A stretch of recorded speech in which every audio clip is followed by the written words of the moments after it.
Je vous parle des médecins du cinéma, et c'est évidemment, nous le savons tous, la médecine est une question de vie ou de mort.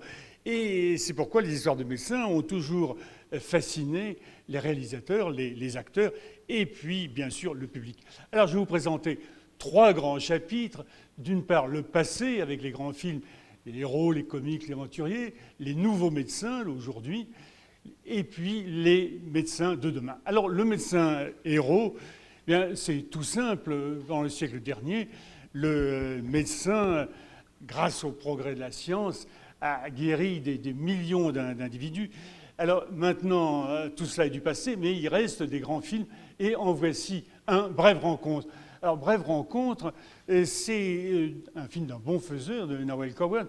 C'est un jeune médecin qui, dans une salle d'attente de gare de banlieue, rencontre une jeune femme. C'est le coup de foudre, c'est l'amour incandescent. Mais le lendemain, ils sont quand même déjà assez âgés tous les deux, ils ont fait leur vie, et ils vont se séparer malgré tout. Et ce sera, hélas, seulement une brève rencontre. Alors nous allons voir maintenant un autre film français, celui-là, qui est injustement oublié, c'est Il est minuit, Dr Schweitzer. Et ce film, c'est bien sûr Pierre Freinet, mais aussi une jeune starlette très sexy, que vous voyez en bas et à droite, dans un rôle d'infirmière. Bref, le Schweitzer est un médecin missionnaire, mais aussi musicien, qui arrive au Gabon pour traiter la malaria.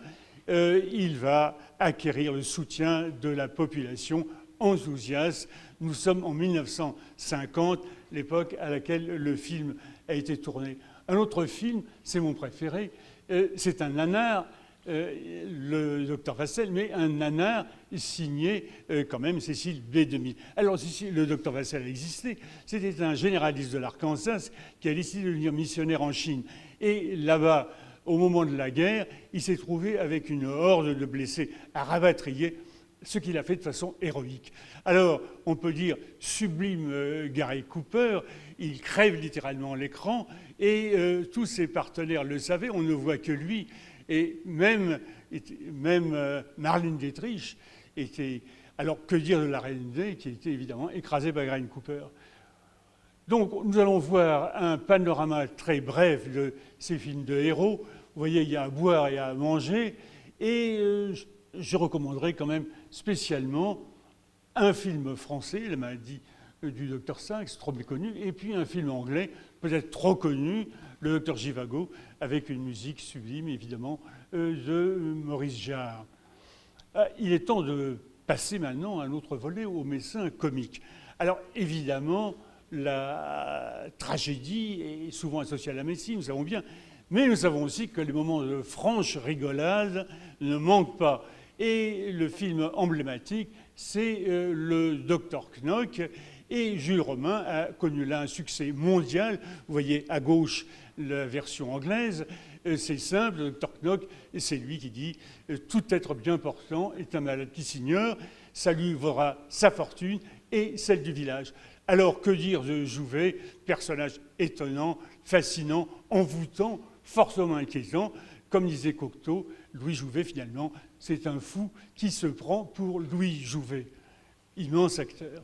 Alors nous allons voir maintenant, dans un genre totalement différent, bien sûr, un film de médecin militaire.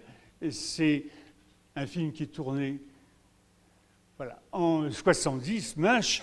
C'est l'histoire de deux jeunes chirurgiens de Lascar, Sir Alain et Elliot Gould, qui aiment le whisky, les jolies femmes qui sèment le désordre partout, qui vont dans le bloc opératoire.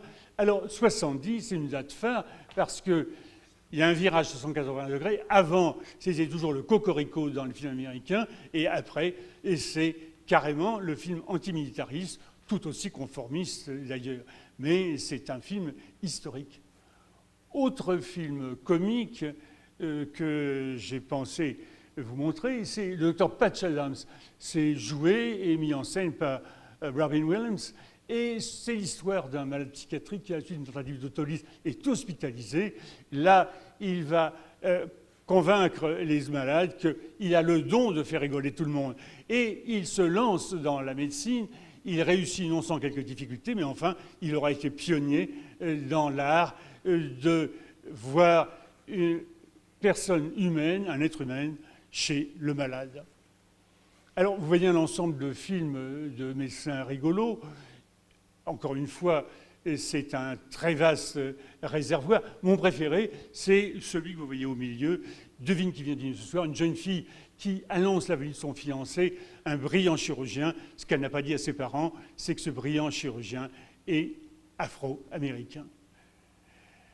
Nous voyons maintenant qu'il est temps de passer au film aventurier. Alors, les médecins aventuriers, c'est vrai qu'au siècle dernier, la médecine avait toujours une image à la fois de cynisme et puis d'orgueil de casse. Alors, ça a bien disparu, mais est-ce que c'est bien mieux maintenant? C'est la question qu'on peut se poser. Enfin, un premier film que nous allons voir, et c'est un film emblématique, c'est Les Orgueilleux. Alors, évidemment, un casting de rêve avec Michel Morgan, Gérard Philippe, sur un script, mais oui, de Jean-Paul Sartre. Alors, ce sont deux touristes français qui arrivent dans une petite ville du Mexique qui est atteinte par une épidémie de méningite. Le mari meurt, la femme reste désemparée, et elle est sauvée par un médecin alcoolique déchu qu'elle va tenter de sauver. Alors, pour les vrais fervents du 7e art, il y a une image culte, c'est Michel Morgan, bas à droite, enfilant sa paire de bas. Évidemment, pour moi, c'est tout l'intérêt du film. Autre film sur les aventuriers, Frantic. Alors, c'est Polanski, Harrison Ford, merveilleusement à contre-emploi, et puis la toujours belle Emmanuelle Seigner. C'est l'histoire d'un chirurgien américain qui arrive à Paris avec sa femme disparaît, et il part à sa recherche dans une ville inquiète et inquiétante. Alors, prodigieux Polanski, qui sait comme personne refiler son anxiété personnelle aux autres, un peu comme on ferait d'une patate chaude à un dîner ou un pique-nique, on refile la pomme de terre chaude à l'autre, et c'est l'anxiété de Polanski, à mon avis. Autre film, alors, Les Aventuriers, c'est un film anglais, vous allez voir tout de suite, je pense. C'est ça, c'est Le Dernier Roi d'Écosse. C'est un jeune médecin écossais qui arrive en Ouganda pour y rencontrer un personnage, je ne sais pas si je vais dire haut en couleur, mais c'est Imin Dada. Alors, il est séduit par le pays, il décide d'y rester, mais il va bientôt comprendre qu'il a été piégé par un ubu-roi sanguinaire. Film très intéressant, mais assez cru. Alors, de toute cette moisson de films aventuriers, que retenir? Eh bien, je vais vous dire tout de suite mon préféré. Il va arriver sur l'écran dans quelques instants. Vous voyez ici des films intéressants. Voilà, c'est Khrouchtchalov, Ma voiture. C'est un film russe absolument déjanté. Les aventures d'un neurochirurgien, général de l'armée soviétique, déporté au goulag et qui est appelé de toute urgence à Moscou pour donner ses soins à Staline, qui est en train de mourir. Un film absolument hallucinant. Alors maintenant, il est temps de revenir à aujourd'hui. Où allons-nous? Eh bien, on va voir les urgencistes, les psychiatres et les femmes médecins. Les urgencistes, c'est un océan du fait de l'universalité, l'acuité des situations. Il y a une foule de films, et je ne parle pas des émissions télé. Mon seul intérêt, c'est Hugh Laurie, qui est un ancien d'Oxford Eton, acteur shakespearien, baronet du Royal Empire. Mais le reste n'a pas beaucoup d'importance, et je ne parle même pas des innombrables émissions de télé sur les médecins. Plus intéressant est la psychiatrie. Depuis le début, la psychiatrie est partie liée avec le cinéma. Et le premier film, le Docteur Caligari, est un film muet qui hurle, oui, je dis bien un film muet qui hurle l'angoisse. Ce sont les débuts du cinéma expressionniste en Allemagne en 1920. Alors, le Docteur Caligari, c'est un médecin qui exhibe dans les foires un médium qui annonce à un étudiant qu'il va mourir dans la nuit, ce qui est fait. La foule cherche le médecin pour lui faire son affaire. Elle se réfugie dans une clinique dont il est le directeur. Bref, un film déjanté, mais merveilleusement à côté de la plaque, où les costumes, les acteurs, tout donne une atmosphère de rêve, mais de rêve qui va devenir un puissant cauchemar dans quelques instants. Autre film, M le maudit. Alors ce sont les débuts les débuts à l'écran de l'acteur fétiche de Bert Brecht. Et c'est l'histoire d'une petite Allemande, d'un tueur d'enfants qui sème la panique partout autour de lui. Et la pègre s'allie à la police, c'est un thème favori du cinéma allemand, pour le retrouver et le juger. Et comment oublier la scène où Peter Lorre s'écrie « Aidez-moi, aidez-moi, je veux sortir de moi-même, je veux m'enfuir de moi-même ». Ça n'est pas évidemment les bronzés font du ski. Alors reste enfin un chef-d'œuvre, La maison du docteur Edwards, film de Hitchcock, et une très jolie psychiatre, Ingrid Bergman, accueille dans sa clinique un collègue, Gregory Peck, qui est amnésique, mais enfin, il croit avoir tué le précédent médecin, le docteur Edwards, mais la suite montrant qu'il n'en est rien, peu importe. Il y a des scènes de rêve sublimes, signées Salvatore Dali, que bien entendu les producteurs ont caviardé, et bref, c'est Hitchcock, toute sa magie est là, avec sa brève apparition, comme toujours dans les films. Il est là, la porte ouverte, pendant une fraction de seconde. Alors, de tous ces films, qu'allons-nous retenir? Un coup de filet. Je pense que dans ces films sur la psychiatrie, le plus intéressant, vous avez une liste très copieuse ici, le plus intéressant, c'est le vol au-dessus d'un nid de coucou. C'est un film brutal, un film brutal, mais c'est signé quand même Milos Forman, et ça n'est pas rien. Alors, arrivons aux femmes médecins. Depuis toujours, elles sont là sur l'écran. Et Bernard Shaw le disait bien, breast and sex, c'est évidemment le marque de femmes au cinéma. Là, nous voyons un film de Max Linder, Le Viel, originaire d'une famille de vignerons de Gironde. Max rencontre une femme médecin, tombe amoureux, l'épouse, et quand il voit sa femme coller son oreille sur le thorax d'un malade pour le sculpter, il déjante, il devient fou furieux. Bref, Max Linder est un immense pionnier et qui a certainement beaucoup influencé Charles Chaplin, que vous voyez sur la photo de droite, lorsqu'il rencontrait Max Linder à Hollywood.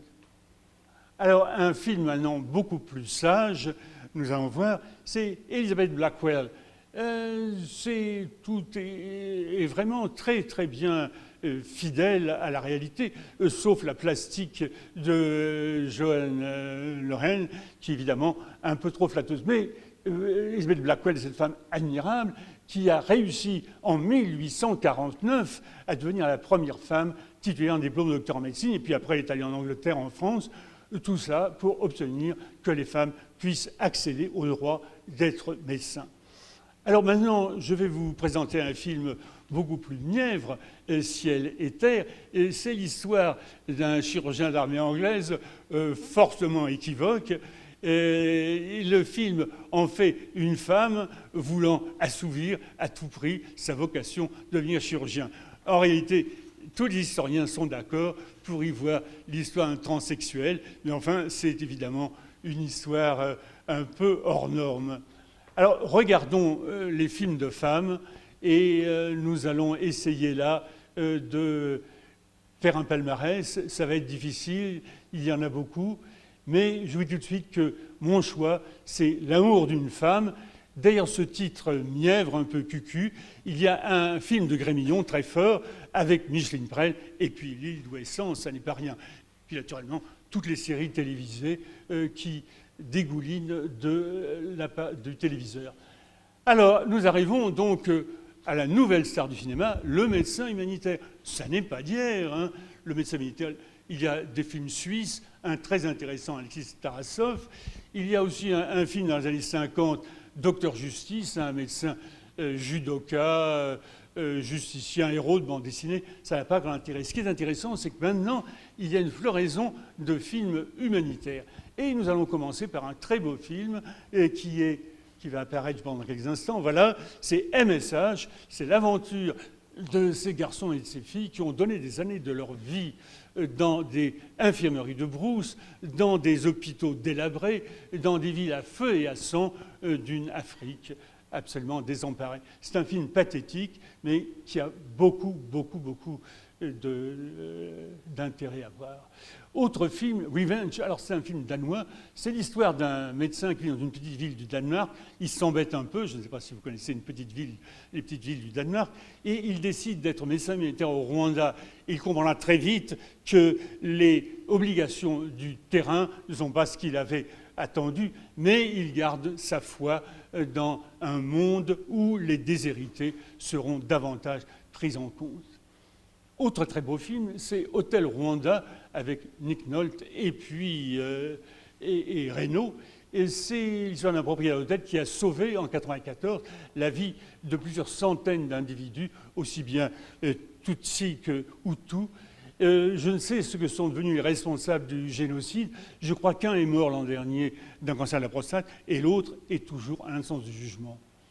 Et puis alors je vais terminer cette revue trop rapide par mon film, voilà mon choix personnel, c'est Kandahar, un film iranien absolument incroyable.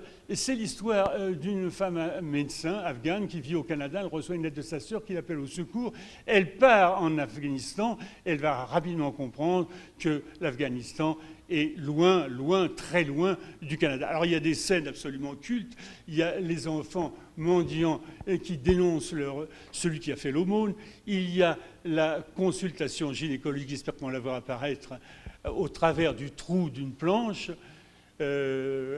Consultation arrive. Non, elle ne veut pas arriver. Il y a ce que vous voyez en bas et à droite. Il y a les amputés se précipitant pour essayer de trouver des prothèses de jambes que lance un avion humanitaire. Alors, il faut bien conclure, nous allons conclure.